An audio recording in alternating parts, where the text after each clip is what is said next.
लोकसभा निवडणुकांच्या दृष्टीनं राज्यातलं जागा वाटपांचा जो फॉर्म्युला आहे तो आता शेवटच्या टप्प्यामध्ये असतानाच महायुतीकडून सातारा लोकसभा मतदारसंघाची जोरदार चर्चा आहे। कारण सातारा लोकसभा मतदारसंघामधून राज्यसभेचे विद्यमान खासदार उदयनराजे भोसले हे निवडणूक लढवण्याच्या खरं तर तयारीमध्ये आहेत।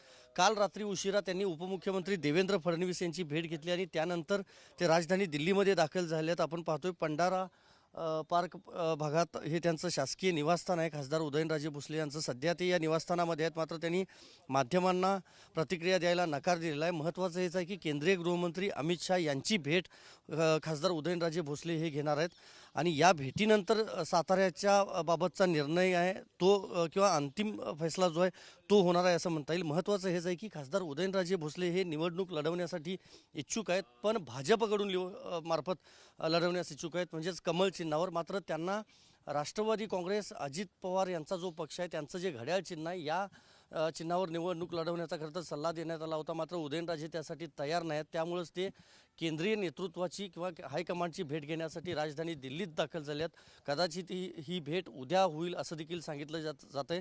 त्यामुळं भाजप हायकमांड आता साताऱ्याबाबत काय निर्णय घेतं याकडे संपूर्ण राज्याचं लक्ष असणार आहे। व्हिडिओ जर्नलिस्ट राकेश कुमारसह मी संदीप राजगोळकर, TV9 मराठी, नवी दिल्ली।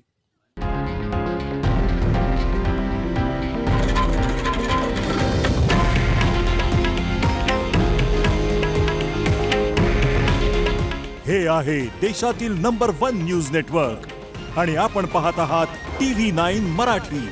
काळजी तुमची, हित महाराष्ट्राचं।